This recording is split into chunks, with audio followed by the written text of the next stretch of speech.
বাঁকুড়ার ডিভিসি এমটিপিএস এর মেন গেটের সামনে বিক্ষোভ আরএসএস এর শ্রমিক সংগঠন ভারতীয় মজদুর সংঘের।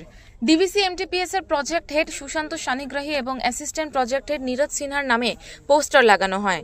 ভারতীয় মজদুর সংঘের তরফে অভিযোগ, কয়েকদিন আগেই নীরজ সিনহা বিএমএস এর কার্যকর্তাদেরকে হুমকি দিয়েছিলেন এবং তাদের প্রাপ্য বকেয়া মিটিয়ে দিতে সরাসরি নাকচ করেছিলেন।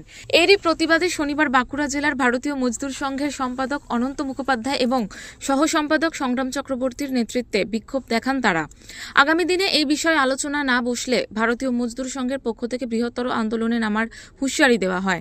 ডিভিসি এমটিপিএস বন্ধ হতে পারে বলে দাবি তাদের। পোস্টারিং হয়েছে আমাদের বিএমএস এর কার্যকর্তা অ্যাসিস্ট্যান্ট সেক্রেটারিকে নীরজ সিনহা হুমকি দিয়েছে, হুমকি দিয়েছে যে কাজ থেকে বের করে দেওয়া হবে।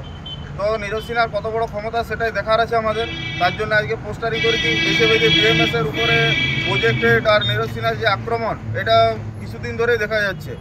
আর আইএনটিটিউসির সাথে মিলে তাদের যে দালাল রাজ চলছে, বিভিন্নভাবে পয়সা তোলা, এলএনটির মারফত লোক জয়েন করে, আইএনটিটিউসির জয়েন করে পয়সা নিয়ে লোক জয়েন করা, সব কিছুতে এগুলো দেখা যাচ্ছে।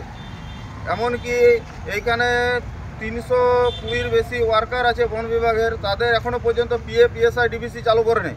আগামী দিনে বৃহত্তর আন্দোলন, এমনকি ডিভিসি বন্ধ করার মুখেও আমরা যেতে বাধ্য হব।